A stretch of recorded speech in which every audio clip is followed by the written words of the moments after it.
Hello there, world of tankers. Welcome to the channel. I'm, of course, your host, Droodles, Blitz, and in today's video, we are going to be talking about and playing in the AMX 30B. This is a Tier 10 French medium collector, a vehicle that probably collects a lot of dust in your garage. Haha, my puns are so bad, please end me.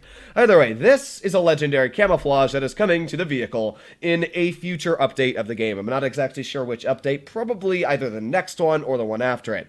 And the big question I have is, if Wargaming is adding a legendary camouflage to this tank and as well the T95E6, are we going to be seeing these two massive cupola tanks getting buffs? Now, I have no clue, and my inclination is no. Knowing Wargaming, they usually don't add buffs when they add a camouflage.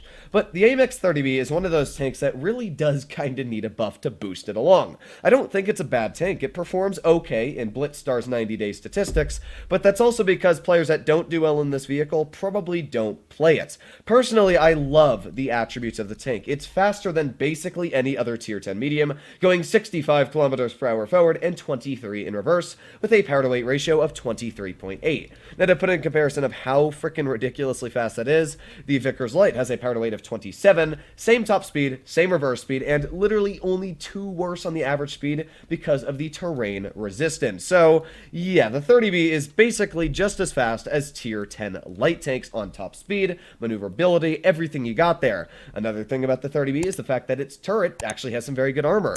The turret itself, you can see around the mantlet, is very weak. I mean, the cupola is massive and it's quite easy to pen. The roof, the edges are all terrible. Even those little things that stick out on the side there are pennable, and it's only about 120 thick. But the mantlet itself is completely impenetrable, just like the tier 9, which would actually have been on the line, the AMX 31R. So because of that, this thing can get some very strong bounces, and unlike the Leopard 1, which can't, it can also use its mobility, plus getting those bounces in hold-down scenarios because it carries 10 degrees of gun depression. The big issue is when you come up to the DPM. It's 2829. The aiming time and dispersion are okay. It's 0.308 and 3.1 seconds, but 2800 DPM, I mean, there's not a single medium apart from autoloaders that you can aim that has worse DPM. I mean, that's the issue with the tank. If we go to tier 10, I mean, these are the tier 10 mediums. You got vehicles like the M48 Patton, which were now buffed up to 3267 base, which means 3500 DPM with rammer. I mean, it's literally all the tanks. Even the Object 907 goes up to 3398, and that's one of the worst DPM mediums in the game. As I said, the only ones that are worse are autoloaders, but can you really compare a Skoda to an AMX 30B? No, please don't. But yeah, so let's see what the 30B can actually do in battle. Now, I like this tank. As I said before, I think this is a pretty solid vehicle, but the issue is when the enemy team has a tank like that STB-1 and it's able to get in position, sure, a little bit slower than me, but I'm not really able to do much against it, especially judging that the STB is literally just my tank, but better. So we'll see what we can do here. I'm going to push medium side using the hull down capabilities, and we'll see. But yeah, the STB has just flat out better hull down capabilities than this tank. So I really think that Wargaming should either A, get rid of the cupola on the roof of this tank, or B, add more DPM. Give it about 3000 base, or 3200. I mean, this is supposed to be a medium tank, very comparable to the Leopard 1, and it's not. Not even in the slightest of forms. It's more comparable to just not a Leopard 1. So, I mean, that's all I really need to say about that. Let's get a shot into that STB. There you go. Nice tap for 371. As you can notice, the gun itself is not bad. The accuracy is pretty sweet, and it does hit a lot of its shells. There's that Jagdpanzer, and let's yeet a shell right into the rear. I mean, 0.308 dispersion, I'm never going to complain. It's plenty to cut through enemy armor. Let's aim in a shell where that Jag was again, and hopefully have penetrated his vehicle. But yeah, I'm never going to complain about 0.308 dispersion. It's a pretty solid value, and it's not bad at all, but it definitely suffers on the DPM. So let's see what we can do here. Let's push our tank in the position, and maybe we'll be able to spot like that Jagdpanzer. Oop, there's actually the 4005 on the enemy team. Let's see if we can get a shell into him. Aiming, and yeet. There you go. One nice tap, and let's back up. I'm hoping that the enemy Jagdpanzer does not see me, which he does not, which is perfect. We got the E5. Perfect shell into him as well.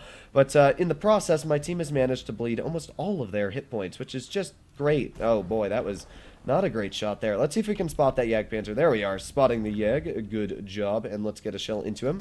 There you go, nice one for 386, and maybe we can get another shell into this Jagdpanzer here, so let's try that again, and yeet! There you go, another nice tap for 310, and with that, that Jagdpanzer is not enjoying my company all too much, so let's try one more shell into the Jagdpanzer, and oof, 292. little bit of a low roll, but I mean, obviously this Yag is not really enjoying my company. I mean, I've pretty much ruined his his battle quite quickly here. We're going to load in a heat shell, and we're going to see if we can just finish off what is left of this Yag with a bounce. Okay, maybe not, but thankfully, because this Yag did miss me, let's try it again here. Let's load in that heat shell and fire. There you go, finishing off the Yag Panzer. So we're doing okay. I mean, this battle, we've very easily showcased the capabilities of the tank. Sadly, my team has not showcased the capabilities of what being a good team is, but we have done pretty well in this vehicle for starters. Now, there is the T-110E5 off to the side, and we're going to aim in a heat shell. There we go, nice tap coming into his vehicle. But with that, yeah, this battle is definitely going to be a loss, but thankfully, we are going to be breaking that 3,000 damage threshold, so I can't really complain in the biggest of worlds. It's just not really a great game for winning, should I say, right? Alright, so let's see what we can do here. Let's skadoosh past the...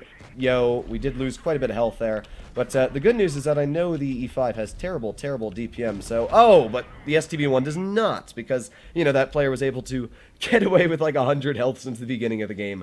Man, do my team suck sometimes. We did a good job, though. We did 3,500 DPM, and, or not DPM, but 3,500 damage, and we were able to support our team. And you might be thinking, well, then what's the problem with the tank? Now imagine in a world where we were in the Leopard 1, which has not 2,800 base DPM, but 3,400. It is 600 more DPM. I would have killed that Jagdpanzer before he even got into position. I would have probably gotten way more damage out, and probably even been able to support my team a huge chunk more, because it's got a more accurate gun, it's got the same mobility, and it's just flat out better in every scenario but hull down. So that game there, where I was worried that the enemy mediums were going to fight on the ridgeline up top, I had to be worried. So when I flanked their mediums, I don't even know how my IS-4 died, I'm going to be honest. He was just kind of dead when I looked up, but yeah, that's one of the issues with mediums nowadays, is if your team falls apart, you have a much harder chance of winning. And the 30B, because it has much less medium DPM than the others, it's even much harder to win in a scenario like that. So let's see what we can do here in this battle. We got a WZ-121, we got an AMX-30B, speaking of the devil, and as well a T-50 TVP, or not T-50, but a TVP 5051. I really botched that. So let us drive into position here. Let's get right into this bush, as I normally do, and we'll see just exactly what we're capable of doing. So aiming. Oh, there's a Grill 15 spotted, which is pretty solid there. And we're spotting actually quite a few tanks on the enemy team, and there's a bounce in the side of the 121. Man, I love bouncing the side of mediums that shouldn't bounce, huh? Alright, well, that's fun. Either way, let's get back in this bush. This 121, he's probably going to try and blind fire this, but I'm not going to waste my time poking that if that's what he's going to do. Actually, yeah, I will. I'm stupid. Let's see. There's the 121. Perfect. And are we spotted? No, we are not. So that guy has really no clue where I'm at. We've got the Chieftain Mark 6 off to the side. And with that, I'm going to do the sneaky thing, which is called drive. I don't want to fight the enemy team, not at least in this scenario here. So let's see if we can get a shot into the rear of this Mark 6. Come on, dude. Oh, he's going to pull up. That sucks. All right, maybe he's going to back up. Come on, keep backing up. And yeet. There you go. Nice shot into the rear of the Mark 6. And I don't even think I was spotted for that. No, I was not. He has no clue what I am or where I am. There's a second shell into that Chieftain Mark 6. And with that, we've taken a pretty big chunk off of his vehicle. In fact, about 700 hit points to be exact. Although my T-57 Heavy has managed to even out that trade by losing all of his hit points to an enemy 4005. Not only a 4005, that seems to be more than just a 4005, so yeah, that's not good there. So what are we going to do ourselves? Well, let's see, let's just use that mobility. Maybe we can get some shots off into the side of enemy tanks, but that looks to be like a no so far. How about I continue pushing my tank off to the side? My guess is my T-57 Heavy is going to die very quickly. But we're going to see. Let's see. There's the AMX-30B off to the side over here. Maybe we can get a nice tap in. There you go. Nice one for 375. And with that, we also got the grill off to the side. So maybe we can get a nice tap into that grill. There you go. Nice one going into his turret. And with that, let's reload again. So there we go. One shell in. And, I mean, look at how bad that DPM is, though. I mean, we almost didn't get that shell out on that grill. And that's pretty sad when you think about it. There's the 100, though. Nice tap into him. Let's start backing up because I don't want to be hit by that grill. No, thank you. So let's get out of here. We do have that TVP off to the side. Oh my god, you gotta be kidding me. That was so sad, the fact that that missed. Alright, let's just get back in this bush. We should be able to spot that grill if he's over here, which we did. And let's just kind of chill here. There you go. Nice shot into him. And let's back up because he can't do much to me. So this isn't a bad game. I mean, this is showcasing better strengths of the 30B. We are using the gun to the tank's advantage. We are doing pretty solid things. I did get shot by the AMX 30B, but it's nothing to worry about. I mean, it's one shell. It's not going to end my career yet.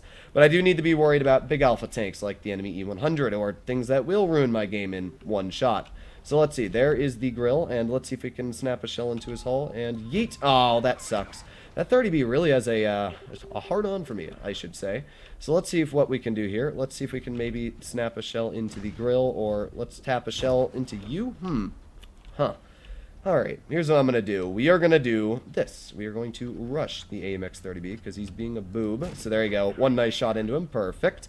And now I don't think he's going to want to poke me anymore. Although, with my luck, I got slapped right in the turret by the enemy grill, which kind of ruined my advantage over the enemy 30B. So let's see what we can do here, and let's see if we can get it out quickly. And yeet! There you go. Perfect shot going into you. Let's reload quickly, and let's see if we can track maybe the grill, and yeet! Yes! Perfect. Okay, so now the grill is in a pretty bad scenario as well. He is not going to be enjoying this. Goodbye, and nobody likes you because you're stinky. But the enemy team has a full health WZ-121, which is not good for me. And I just want to point out that with all of this effort, I'm only at 3,000 damage. I mean, that just shows you how bad the DPM is on this vehicle. Oh, that was not good. But we did get a bounce from the enemy WZ-121. And with that, we're going to drive very quickly away from the E100 and WZ-121. I'm going to go straight to my Object 140, and that is exactly what we're going to do. So let us get... Oh, come on. That sucks. But my 140 is AFK, so another game, another loss. I can't really blame the 30B for anything here. We did our job again. To be fair, the Leopard 1 probably would have gotten these kills out much faster, again. But that's the 30B. I mean, it's a solid tank, but it's a mobile vehicle that sacrifices everything for a bit of turret armor and nothing else, because it already has mobility, and that's what you should have for a medium tank that has no armor. So it is irritating that the 30B has fallen behind so far in the Blitz meta, and these two games very easily showcased that. Sure, I had a Moron 140 that was AFK that helped me zero, and I probably had other tanks like my T-57 Heavy that managed to bleed all their health in 2 seconds, but even that showcase that whole game we only did 3,000 damage. I mean, I was pumping out shells, and it seemed like it was an eternity of firing, but in reality, we really did nothing. So hopefully all of you enjoyed today's video. If you'd like to see more like it, please consider smashing that subscribe button down below. But other than that, stay happy, stay healthy, and I'll be seeing you in the next one. Bye-bye!